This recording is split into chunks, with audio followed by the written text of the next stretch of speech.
This podcast is made possible by Vena. Hi, this is Chuck Triano, CFO of Zalude Therapeutics, and you are listening to the CFO Thought Leader Podcast. This is episode 861. What I've asked the FP&A team to do is let's dive in deeply on cost to acquire and then also cost to serve, right? And there's so many different ways to think about this and how deep into the P&L you go and how do you think about allocations and all that good stuff. There can be lots of different interpretations. The key is, well, let's just agree on one version of the truth. Let's do the work, lay it all out, push and prod on each other, make sure that we all get to a place where we say, okay, maybe it's not perfect, but this is our representation of our unit economics. So that's the big push with the team. Work with the business units. Let's get to some version of truth on this. And if we can get there, then it just makes all the decision making that much easier.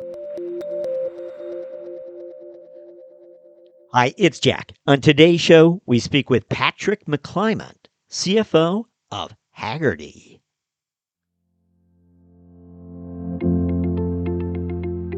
When it comes to entering the CFO office, August is Patrick McClymont's preferred time of year. It's perhaps no surprise, McClymont's timing preference has everything to do with finance's annual planning process and the opportunity it offers newly appointed CFOs to convert the rite of fall into an accelerated learning experience. Such was the circumstances last September, when CFO McClymont, having served earlier CFO tours of duty at Sotheby's and IMAX, stepped into the CFO office at Hagerty, an automotive enthusiast brand that first took root as an insurance agency for collector automobiles, but today serves its auto enthusiast customers using a menu of membership programs and experiences. We'll hear more about that and why, for incoming CFOs, the CFO office is the August place to be. We begin after this.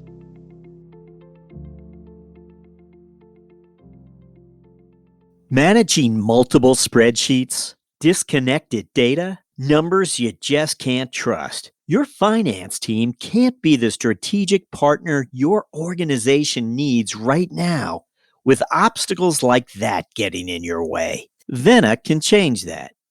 Vena brings people, processes, and systems together in a single collaborative analytical platform so you can drive connected business planning and better decision making. And it's the only native Excel complete planning platform built for Microsoft 365 with Power BI embedded.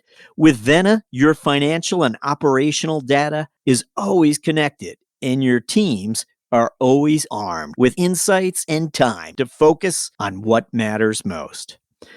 So when the stakes are high and the margin for error low, plan with agility, plan with resilience, plan with Vena, so you can be prepared for whatever comes next.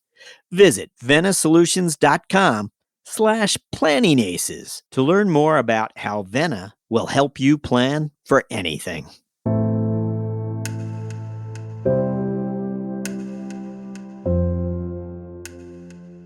Hello, we're speaking with Patrick McClymont, CFO of Hagerty. Patrick, welcome. Thank you so much, Jack. Very good to be here.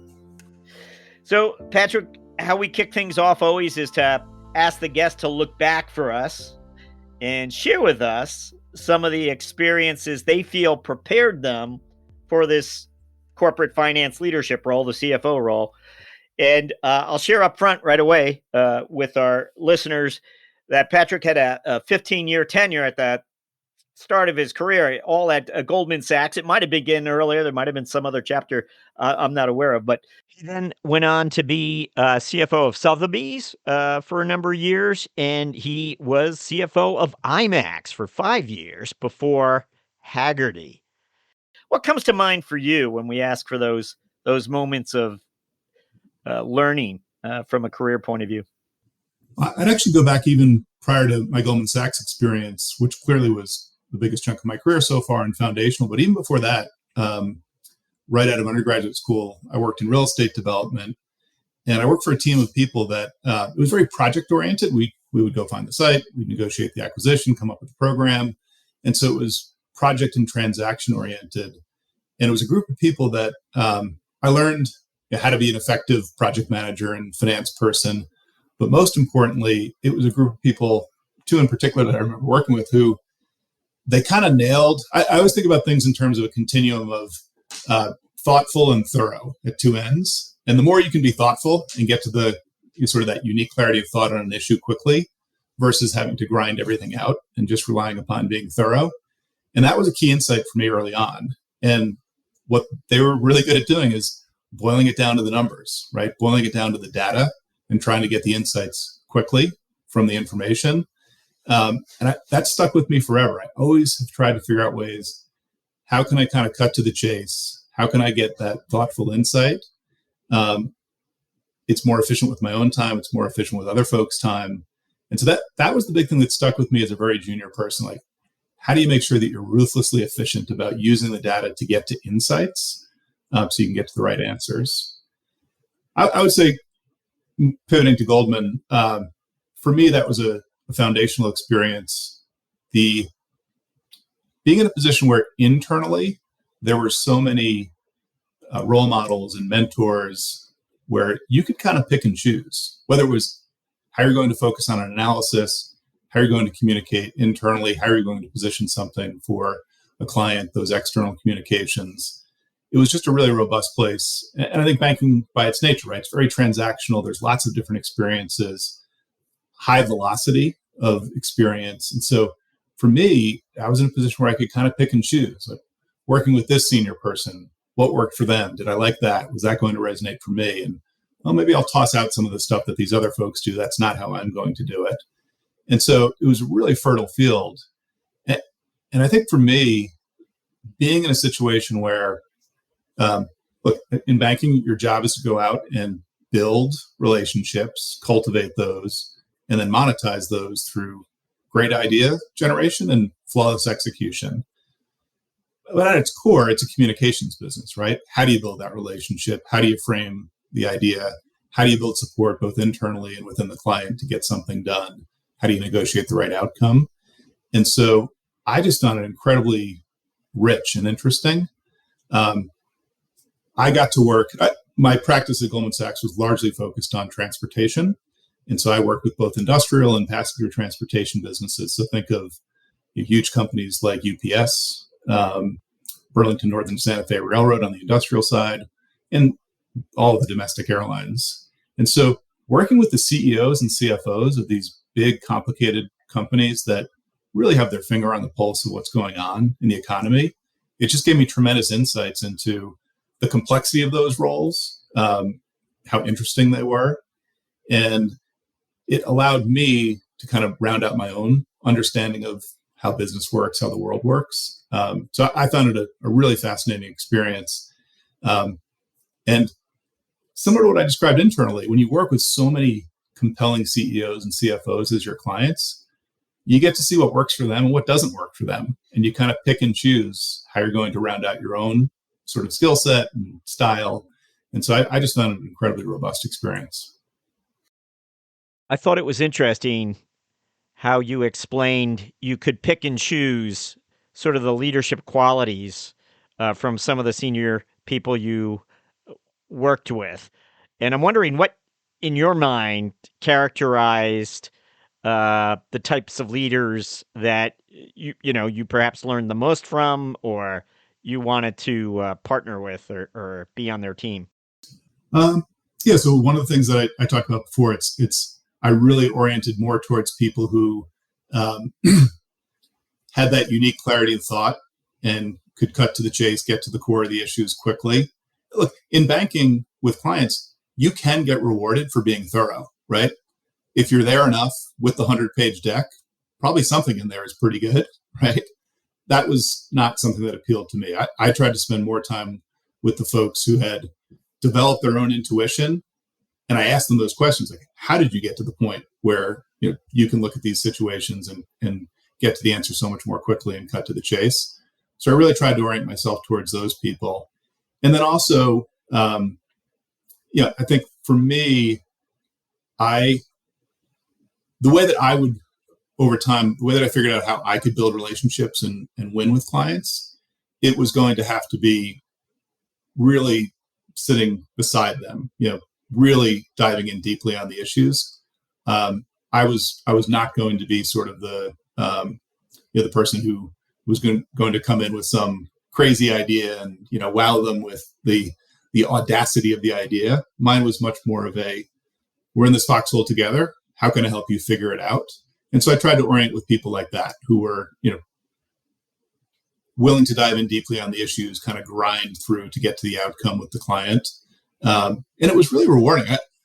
I always think back, there was somebody at one of my biggest clients that I spent a ton of time with my whole career at Goldman. And he happened to join as essentially an assistant treasurer right around the time that I joined the team as well as a junior person. And I used to always tell him that back then you had speed dial on your desktop phone. Number one was my wife. Number two was this person. That's how much time we spent together. And it's a guy named Paul Jacobson. Paul's now the CFO of General Motors. And we kind of grew up together. And it was that being in it together and the shared experience where he was embedded. He was treasurer, eventually became treasurer, CFO at Delta Airlines, and now is at GM. We kind of grew up together. And it was by tackling those issues together, really understanding and having that shared sense of purpose. I learned a ton from him. I hope he learned some things from me as well. But that was my approach. Really try to get close to people and figure out how you can add that value. Do you recall along the way observing working relationship between the CEO and CFO? As you mentioned, you'd work closely with them. When it worked, when the chemistry was there, what were some of the characteristics? And I'm wondering if there were some really outstanding examples of CFO, CEO pairings, and maybe some that were dysfunctional. Yeah, it's a good question. To me, in observing it in others, it typically comes down to transparency and authenticity. Right there's clearly differences in terms of scope of responsibilities and those kind of things. But when you cut through it, the way I think about it, the CFO's job really is all about resource allocation. And that can be capital or it can be, operating expense, human resource allocation. But it's at its core, the one person in a company that wakes up every single morning and worries about resource allocation is the CFO. And really needs to do that as sort of a partner to the CEO. And if you have that partnership mentality and there's true transparency, then it works really well.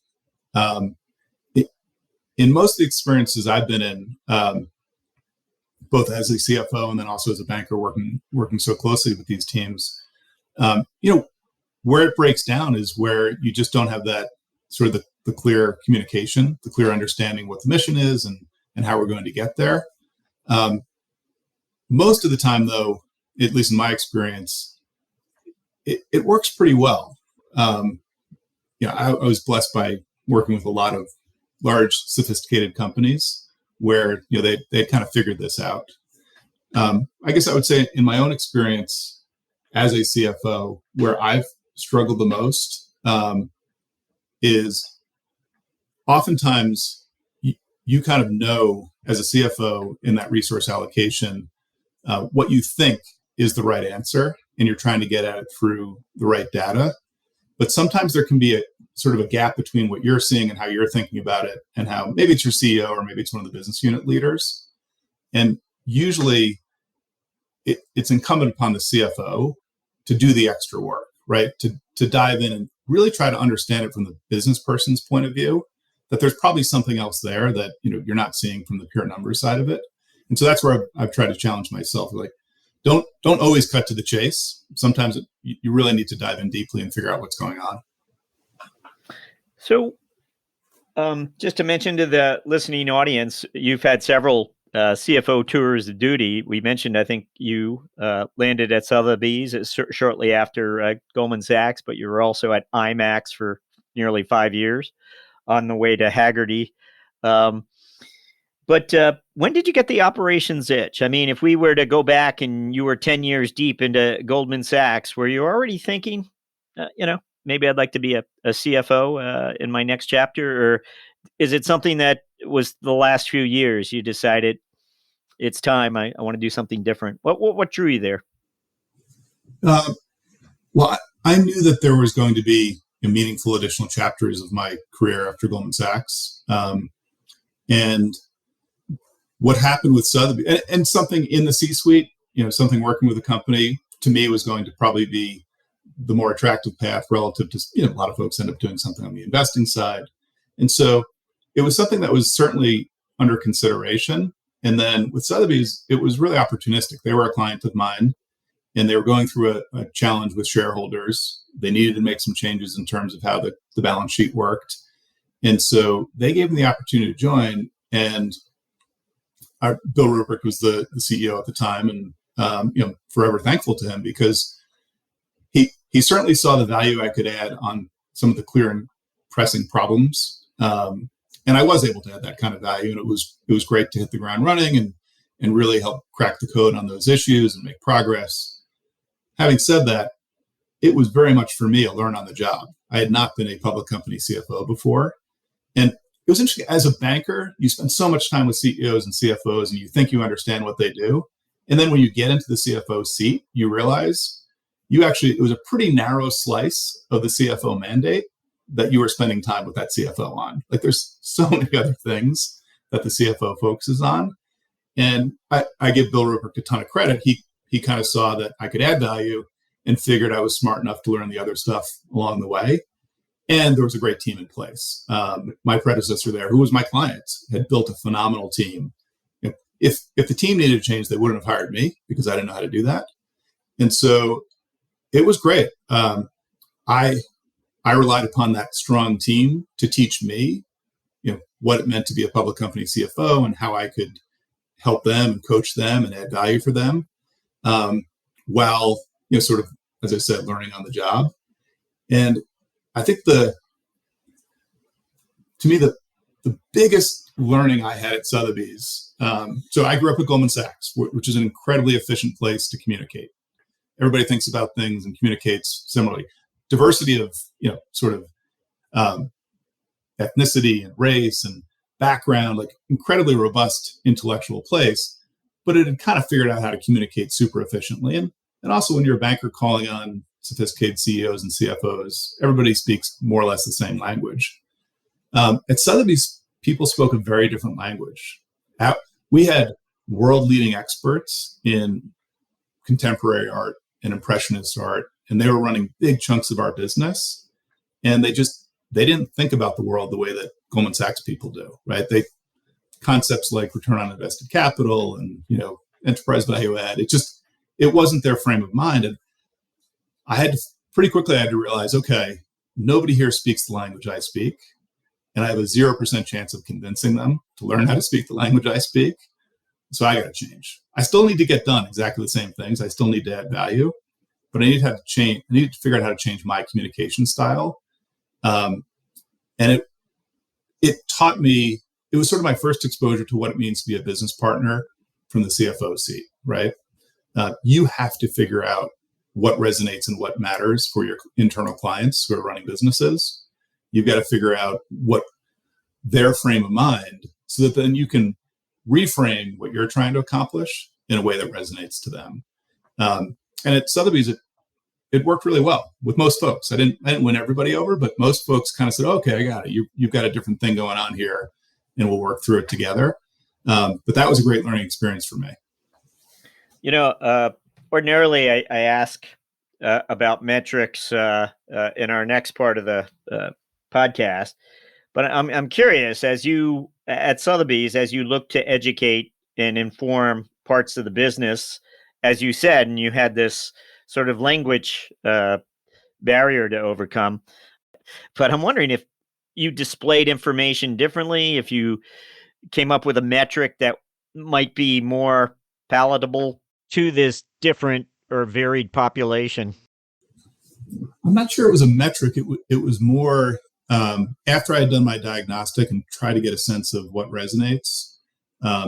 Myself and the chief operating officer at the time, who's incredibly talented, and he had been a partner at Bain Consulting, and he had a leadership strategy job at Disney, and then ran Europe for Dell. So very accomplished business person.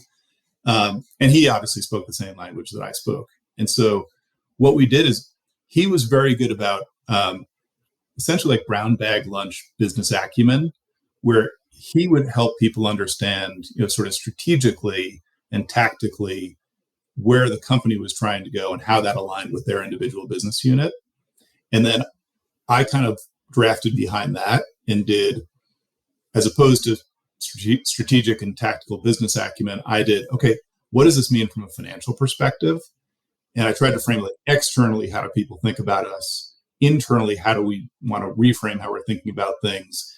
And so I would do sort of these, brown bag lunches and departmental meetings where it was kind of, P&L 101, like where I'd say, I totally understand what you're doing to drive your business and how you think about it. Here's how I think about it from my seat, and here's how our investors think about it. Like, how do we mesh this together to get to the right answer? So it was much more just trying to be transparent and clear that, look, there's different lenses on our business. They all matter. We have to keep them under consideration. We don't want to lose out on the opportunity to ask you about your IMAX chapter as well. Again, 5 years as CFO at IMAX. In fact, your tenure extended into COVID time. So clearly, it must have been a very interesting period that the business underwent. But anything you can share with us about your IMAX years? That was one where coming in, it was an open mandate in terms of, look, if the finance organization needs changes and the team needs changes, then figure that out, and get at it. And so that was the first experience I had where I did have to do that diagnostic and say, okay, what parts of this team work? What parts of the team do not work? And, made some pretty meaningful changes in terms of my team and tried to do it through a combination of promote from within, where I saw opportunities, but also where necessary, bring people in from the outside. And that's an important skill to develop. And I would not have been in a position to do that effectively the first time around. I had to kind of get the reps of what it does good look like and how do you need to coach a team and put them in the right spot. But at IMAX, I was able to do that and felt good about it. Actually, the person who is now the CFO at IMAX, who succeeded me, was a member of my team. And it was a great opportunity for her to step up and into that leadership position. So that was point one. It was more of a figure out how do you want to evolve the finance organization. And what I relied upon, a lot of it was sort of that business partner mentality that I talked about before. Like, and this goes back to the banking. Like, we're only here to serve clients, right? Figure out who your client is, figure out how you can add value for them, and then get at it. And so that was sort of the spirit that I tried to instill at IMAX. The other thing I would say about IMAX is it, and you mentioned COVID, that was really, like many companies, we went through an extremely challenging period of time. And that is an area where the finance organization can step in and add real value. And I had a great CEO there who was financially very astute and was actually a great resource and partner for me as we had to figure out, what do we do with the cost structure? What do we do with the balance sheet? And it was the full gamut, as you'd expect, right? We took cost out. We had to work with the banks multiple times to make sure that we had the liquidity and the flexibility that we needed. Ultimately, when things settled down, we went ahead and did a financing to take risk off the table and make sure we had adequate long-term liquidity. So it was kind of soup to nuts, the full balance sheet activity. But it's one of those where the balance sheet and liquidity become, it's the oxygen, right, that the company uses to breathe, and it becomes strategic in those moments. And so you can really position finance to add a tremendous amount of value. And it's a great way to deepen those relationships, right? Once the business unit leaders realize that this could be existential, there's real crisis and real risk here, you can get that much more deep into your relationships with them and help them understand how they can contribute to the answer, to the solution. So yeah, that was a very robust experience that I got a lot out of. You explained to us that you really had things to learn as far as stepping into a CFO role for a publicly held company. Wondering if you can Talk about that some more for us, and where is the accelerated learning that had to take place? What exactly? Tell us more about that experience. So I came into Sotheby's and I felt like I could quickly add value in terms of investor relations and capital structure management, where I really needed to focus. Like the open spots for me were a lot of the nuts and bolts. And so things like actually leading and working with an FP&A team, if you haven't done it before, like in banking, you think you're doing all sorts of analysis, and you are, but it's a different type of analysis, right? A good FP&A team is working so closely with the business units and diving deeply into issues. And so for me, peeling back the onion and getting deeper into the issues with that team was a new experience that I got a lot out of, but that required effort. And then even things like a phenomenal controller who then joined me at IMAX, and he's joining me at Hagerty shortly to be my controller again. So that tells you how highly I think of him. But there's a lot of complex. Like, I understand the accounting issues, I understand reporting, I know how to consume financial statements. That's very different than being part of a group that has to actually run that process. And so it's just the breadth of issues that you need to deal with and the depth you need to dive into them is different when you're in that seat. And so really challenging yourself to keep pushing and learning quickly. That was what I was really focused on. Tax is another one, right? Tax is kind of easy when you're just reading the financial statements, but when you get into what's going on underneath it, it becomes pretty complex pretty quickly. And so you got to make sure you got the right team of internal and external advisors in place, and that you're in a position where you own it. You own that outcome. So you've really got to dive in deeply. Some nice insight there for us. Thank you. We now want to ask you about Hagerty. What does this business do, and what are its offerings really today? Sure. So we are, think of us as an ecosystem for the automotive enthusiast. Insurance for collectible cars, enthusiast cars, kind of broadly defined, is at the core of that ecosystem. But in addition to that, we've created a membership model where we're adding additional value for our members. And so that includes things like roadside assistance for their vehicles. We produce a best-in-class award-winning magazine, obviously tons of media content that we produce.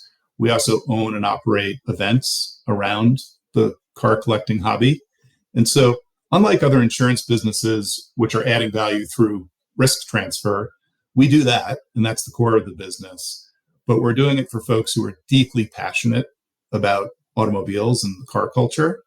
And so when we talk about sort of what's our long-term purpose, it's to save car driving culture. Right? That the long-term reason we are around is to make sure that for decades to come, people can still enjoy all the sort of the wonderful aspects of the car culture that we've developed. In order to do that, sort of our mission is we've got a business that kind of provides the funds that allows us to preserve car culture. It produces value for our customers in various ways, and allows us to produce value for our shareholders and create a compelling place for folks to work. It all goes back, though, to adding value for people who are deeply passionate about cars. So with the events, the magazine, sort of this mission to energize car enthusiast culture, it's almost like insurance is just the legacy business. There's a bigger opportunity maybe that's being pursued. Yes, or how do you look at it? Well, the insurance business it is the core of what we do, and the company's been around for about 40 years. It's not a legacy business. It's a tremendous growth business for us. And so when you think about automobile enthusiasts, our data tells us that globally there's something like 500 million people who categorize themselves as enthusiasts when it comes to automobiles. About 69 million of those are in the US alone. And we have incredibly robust and rich data about how many collectible cars there are out there in the world, and particularly in the United States. So there's 43 million what we would call collectible enthusiast vehicles. And we insure about 2.1 million of those. And so we're at about 5% of the addressable market in insurance. So there's tremendous opportunity for us to continue to grow. The way that we've designed our product is with the enthusiast in mind, right? So we know how to underwrite these vehicles, which these are people's babies, right? They take tremendous care of them and they use them infrequently. And so we understand what it means to have one of these vehicles, and we bake that into the underwriting, and we design products that are really compelling. Alongside that, because it is a passion play, this is an enthusiast business. And so we've built a lifestyle brand. And so when people think about Hagerty, it's not just insurance, it's the membership business that I talked about, affiliation with the brand. Events is a great example. We own the concours. So concours d'elegance are these high-end car shows where people's vehicles get judged and awarded. We own the concours d'elegance in Amelia Island, which is one of the top tier ones in the country. That happens every March. We own a similar one in Greenwich, Connecticut. We own the Detroit concours. These are ways that these generate money for us. These are attractive businesses, but they also allow us to create this ecosystem for our passionate collectors, where they can get more deeply embedded in the hobby. We launched a marketplace business. And so in addition to insurance and creating this membership ecosystem, our customers, they don't just want to insure their cars and love their cars. They want to buy and sell. They want to be active in the marketplace and cultivate their collections. And so we've established a marketplace business where we do both live auctions. And so think of these as high-end vehicles at these high-end venues. So last year in Monterey during Car Week, our live auction business did its first auction there and sold $55 million worth of high-end vehicles. We're having another auction with them in Amelia Island that I just mentioned. They've also done 2 other live auctions late last year. Alongside that, we've also built an online-only platform where we're doing live auctions online, helping people buy and sell cars. And so when you think about that big addressable market that I talked about, 69 million cars, we insure 2.1 million of them. The fact is, if you insure 2.1 million, you know who owns those cars, and you know when they're thinking about buying and selling them. And if we can help them accomplish that, part of this is we've got better valuation data on these vehicles than anybody else, right? We've been doing this for 40 years. We have to understand their value to underwrite them. And so if we can use that to help people either buy smartly or sell smartly, that'll add a ton of value for them. Does your average customer, is it own multiple classic cars? Is it where, if we were to look at the pie, most of your customers might own multiple vehicles, or no? Is it, or maybe some of them own fleets? Don't know. What would you tell us? Predominantly, it's folks who have typically one. The average is 1.5 or something like that. But it's most folks who have one collectible car that sort of is their baby. So the traditional business would have been somebody who they've got that 1965 Mustang or the 69 Camaro, and they drive it occasionally and they baby it and they love it, and we know how to insure it. And they're a Hagerty Drivers Club member and they get value from the magazine, the affiliation. So that's one type of customer. But increasingly, it's somebody who they have a more modern vehicle. Perhaps it's that 911 that they drive on the weekend. That's also their baby, and it's low mileage, and it's not their daily driver. But that's a great vehicle for us to insure. We know how to insure that as well and add real value for the customer. So there's a bunch of folks who are kind of one-ish type vehicle, and then yes, we've got a really big private client business where folks can have tens of millions of dollars worth of vehicles, sometimes north of that.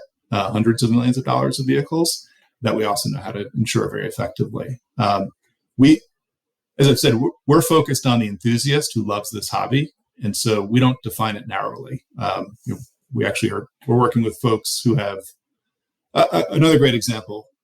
Mazda Miatas are, cars that are truly collectible now. And so, the values of those are still relatively modest. That's a great collectible car that somebody loves, and we're happy to insure those as well. And so we're about the enthusiast and helping them experience it the way that they want to, and defining it pretty broadly. Could you provide a little more detail about the club membership? I think it's interesting. One would imagine you have your insurance customers and maybe they receive the magazine and are invited to become a member.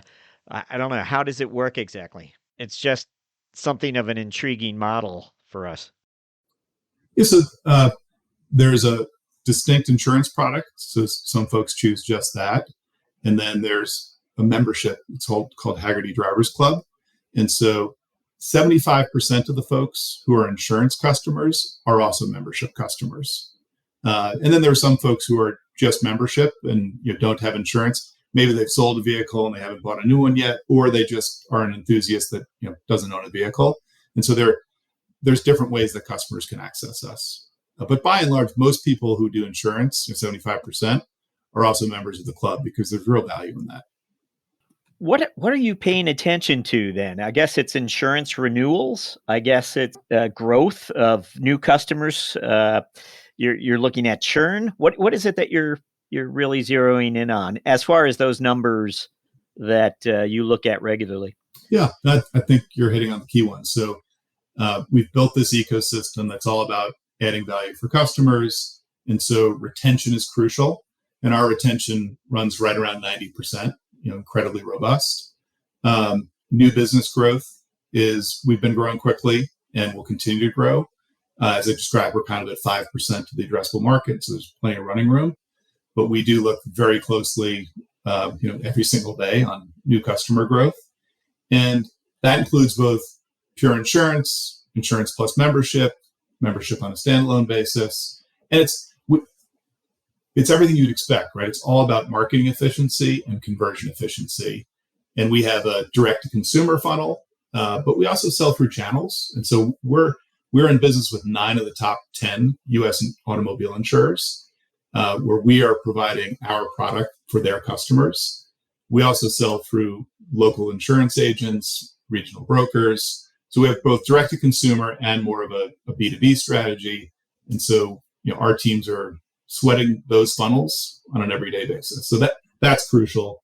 And then on the cost side for us, it's really a laser focus on loss ratios. And so our loss ratios for these type of vehicles, it's in the low 40% range relative to the premiums that you've collected, which if you compare that to traditional auto, we're 20, 25, 30 points lower, which makes sense, right? People do not drive these cars. They baby them, they take care of them. And so we have very low loss ratio. And then it's really the other costs, right? On a combined basis, delivering this total package to customers, we add more value than a traditional insurance company. We just need to make sure that we're earning a good return on that. And so we're aggressively focused on making sure we keep the costs in control. It really is. It's a consumer-oriented business. So everything revolves around making sure that we're aggressively tracking those metrics. You mentioned earlier how one of the realizations you had was related to FP&A and how deep the team went in to the details. What about here? Is FP&A something you've been focused on since your arrival? And have you looked to organize things maybe a little differently? Don't know. Yeah, so so I've been at Hagerty now for about 100 days, so it's still relatively early. And one of the things that I think as a new person in this seat for this type of business, what I've advocated for and we're kind of diving into is really taking a fresh look at those unit economics. And this kind of ties into what I was just describing. So in a business like this, and I think the team has sort of a good sense of how it all works, but with a fresh set of eyes to look at, okay, if we have multiple ways to sell our product, let's make sure that we are as crisp and robust as possible on the cost to acquire customers across those different channels and even different types of customers, right? It costs different things to acquire a customer who's, they've got that awesome 1969 Camaro versus somebody who has a more modern supercar and could insure that in different ways. And so what I've asked the FP&A team to do is let's dive in deeply on cost to acquire and then also cost to serve, right? And there's so many different ways to think about this, and how deep into the P&L you go, and how do you think about allocations and all that good stuff. And I found on this one, like, there can be lots of different interpretations. And so the key is, and there's no truth, right? There's valid ways to look at these things differently. The key is, well, let's just agree on one version of the truth. Let's do the work, lay it all out, push and prod on each other, make sure that we all get to a place where we say, okay, maybe it's not perfect, but this is our representation of our unit economics. So that's the big push with the team. Work with the business units. Let's get to some version of truth on this. And if we can get there, then it just makes all the decision making that much easier, right? Then you sort of have a framework that you can work kind of any decision through. Okay, what does it do to those unit economics? Does it point us in the right direction or not? So that's been sort of and we're just diving in deeply into these things, but that'll be the big push. Let's try to get to as much clarity on that as possible. Really, the first 100 days is always so hectic. It's always where you have to meet so many different types of people and functional heads. Can you maybe talk about that a little bit, and how you prioritized what's important for you as you stepped into this role, as you have multiple times before? A new role, a different company. Well, this role I started in September, which is right around the kickoff of the planning season, right, for the next year, which is great. You certainly don't want to show up after that. Maybe you want to show up a little bit before that to get your feet wet. But what I focused on, part of it is just understanding the team, the finance organization, and trying to meet with people, understand the scope, understand the role, what works, what doesn't work. So there's sort of that diagnostic around the core finance function. And then I try to invest heavily in building those relationships with my peers on the leadership team. At Hagerty, the way that works is we have presidents who run our insurance business, our marketplace business, and our membership, media, and entertainment business. And they're driving the outcomes, right? And my job is to make sure they've got the right resources. And I can't do that until I understand their business and their challenges, their opportunities. So I try to aggressively invest in building those relationships so I can kind of get up the learning curve. And then for me, it was using the planning process as a learning process for me, which was great for me. And maybe it's more challenging for other folks. But when you're going through the planning, you get to be in that room with everybody and go through in detail and ask all those questions. And so I really just try to invest heavily in, all right, how do I learn? But at the same time, what are my quick intuitions and my quick reactions? What do we need to change, right? This is the opportunity. If we don't agree on what we're doing next year now, it'll be much harder to change on the fly. And so that was sort of the balance I tried to strike. Learn, but also influence quickly. You mentioned the magazine earlier. I just think it's interesting. One of the few areas that print magazines might survive is in the brand enthusiast. Clearly, it's a marketing investment as well. Just the notion that your insurance clients can be part of the membership, receive the magazine, I would imagine. Can you just share, does anything surprise you as far as, that's a necessary cost, and that magazine, whatever money it makes or doesn't make, one would imagine there's a reason for it. It's really marketing. Kind of such a unique model to a lot of outsiders. I know what you mean. I know where you're coming from. I'm a little biased because I was a HDC member before I worked here. I've been exposed to this company for a number of years. I knew about it, and I personally love the magazine. I think the team does a phenomenal job, and so I love it when it shows up, and I love reading it. So that may not be a CFO answer for you. Look, our business is about authenticity. Like, for this to work, for it to be a true ecosystem that are passionate, people who are passionate about this hobby, for them to believe it, it has to be authentic. And one of the sources of authenticity is Larry Webster and his team that produced the magazine. And the feedback we get from customers, like, they love it. They pass it around. They share it with people. It sounds old school, but for us, it's tremendously powerful. Thank you for the extra detail there. I'm going to jump. I'm sorry, I'm running long. the finance strategic moment question. Again, this is sort of a standalone. And we're wondering if you have an anecdote or a story from the past that, as a finance person, it was a moment of insight that, you relive or you think back and you think, wow, that was quite a chapter. Anything come to mind when we ask for a finance strategic moment? The thing about this one, I go back to my time at IMAX. And so when I was hired at IMAX, the company was coming off of 2 very strong years in the midst of a third. They had just taken their Chinese business public in Hong Kong, and that had produced a bunch of capital.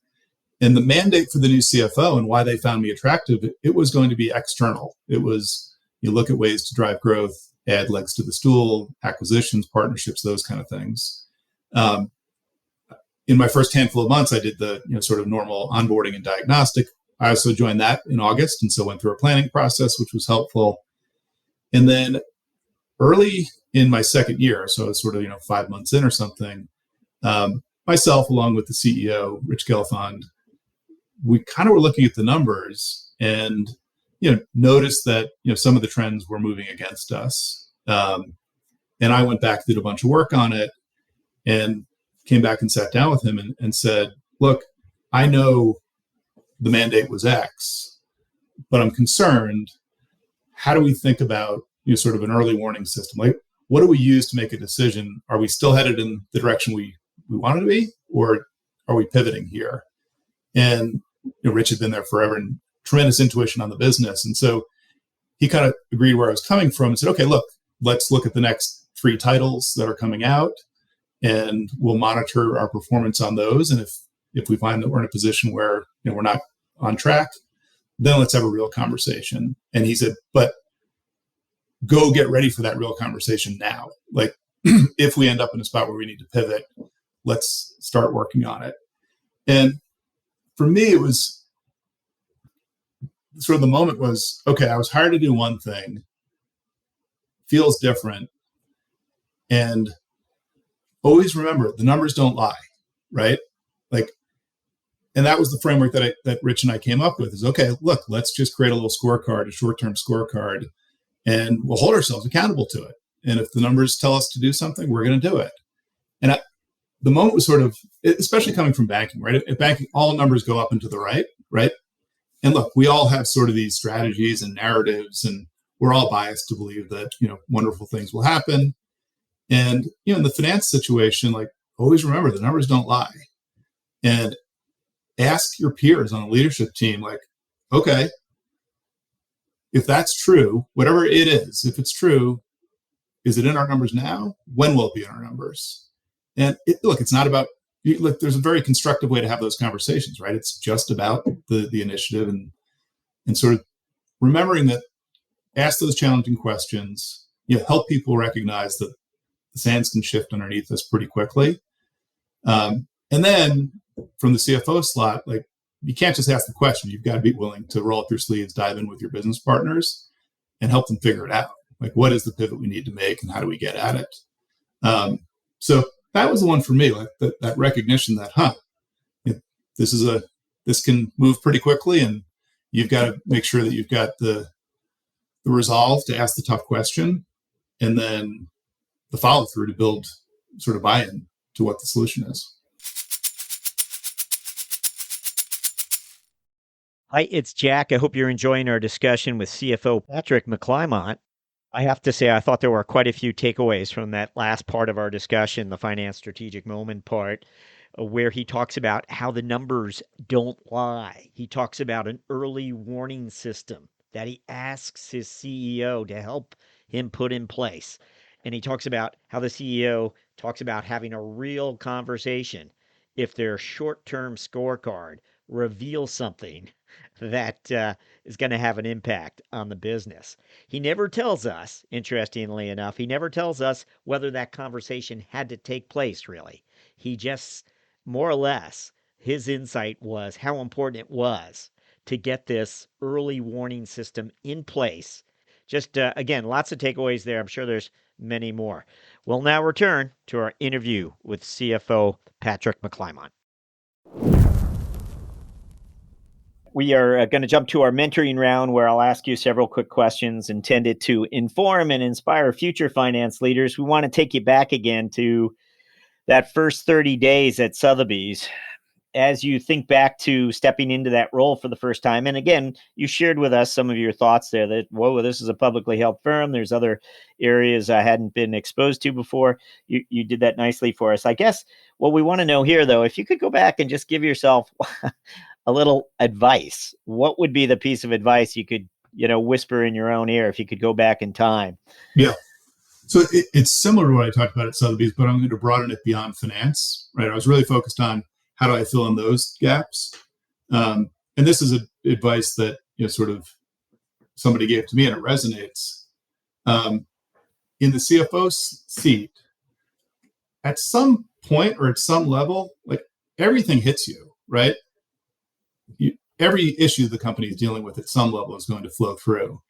And so in some of those matters, you're going to have expertise, and some you're not. And some of those matters are going to catch your fancy, and it'll be super easy to dive in deeply and figure them out. And some are not going to be all that interesting to you.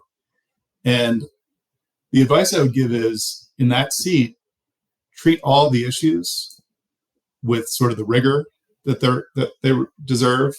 You treat them all with sort of curiosity, treat them with energy. You're accountable, right? So you might as well dive in deep and figure it out. And then also, a couple things. One, whoever's bringing you the issue, whether it's the marketing team or the people team, they deserve your very best, right? They deserve the same level of intensity that you'd give to like fixing the balance sheet, which should, be easier. So they deserve it. And then what I found over time is like a bunch of these things that at first you think aren't all that, sort of interesting, turn out to be super interesting and meaty and challenging and really great things where, maybe you'll never be the expert on it, but you can learn a ton. And by helping focus the organization, you can add value. And so my advice would be, just keep your aperture broad. It all ends up being important, and a lot of it ends up being really interesting. During our interviews, we try to have our guests to reflect a little bit on the personal side of things. So we want to ask you if you have a personal habit, part of a daily routine, something you're known for, something that people over time knows that, this is what Patrick does. He's always done it that way. Is there a routine, something, a personal habit that you have? It might be something a family member is more likely to point out to us, people who know you well. That's just how Patrick does it.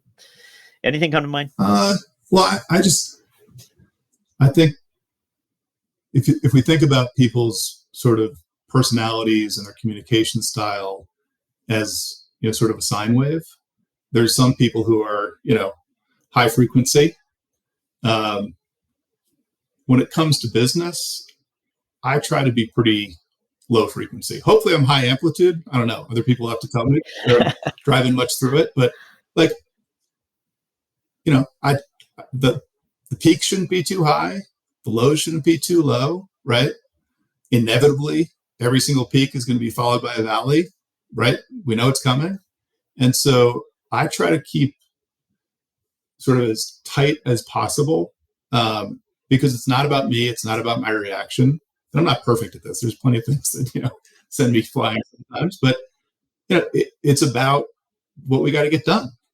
And so that's my approach is I try to make sure that, there's plenty of people who I can count on who will pull us in one way or the other, and that can add value as well. That's not my role sitting in this seat.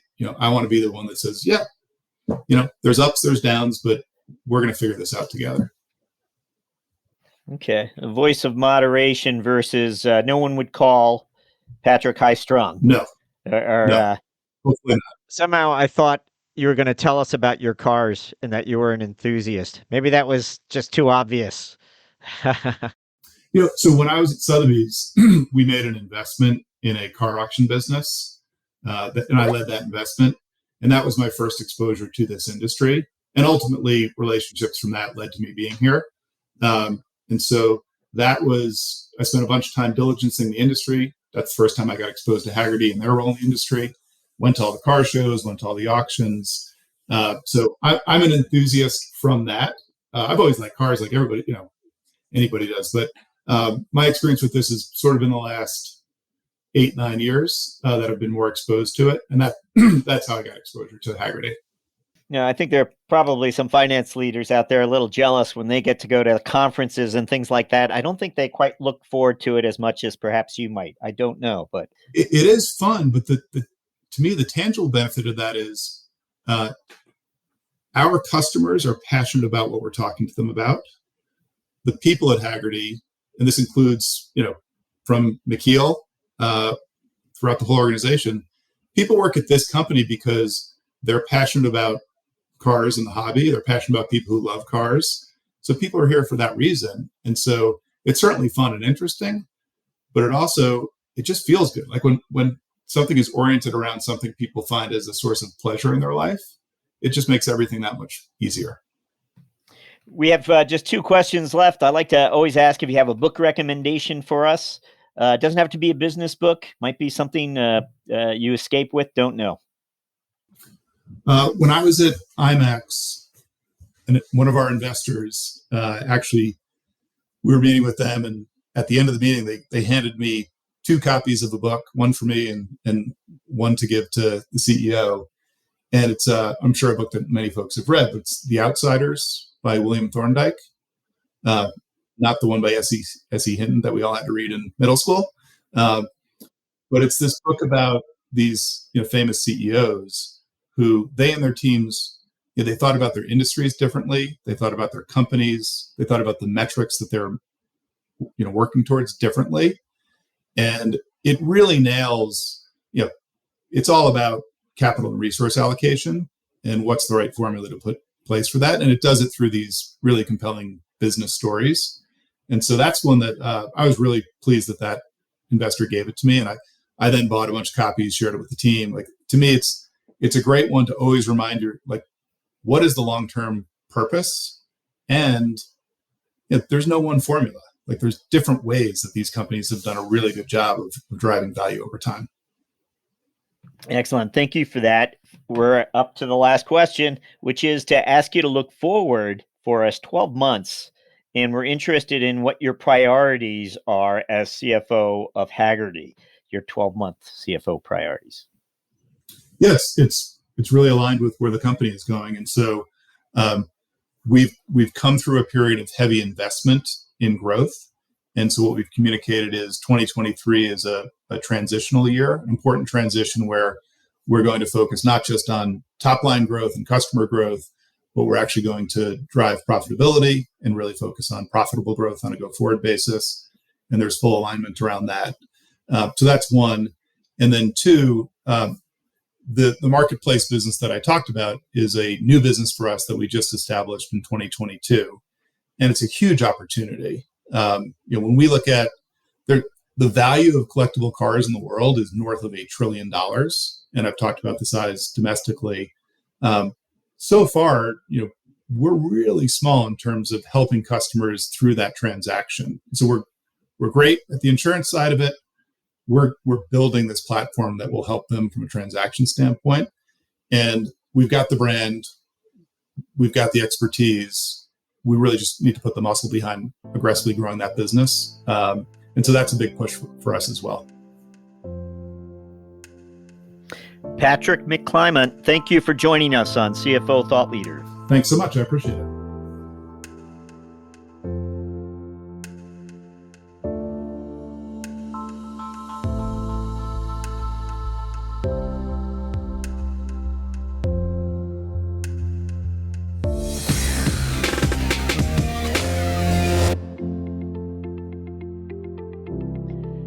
Hello, Thought Leader listeners. As you have perhaps already heard or even seen, we're now featuring the career lessons and moments of strategic insight shared by our CFO guests as Thought Leader videos. You can now find these videos on our blog at cfothoughtleader.com and, of course, our newsletters, but also on LinkedIn. If you haven't already, please go ahead and follow our CFO Thought Leader LinkedIn company page, and you'll be certain not to miss a single Thought Leader video debut.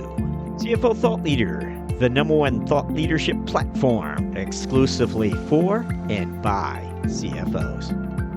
As always, thank you for listening.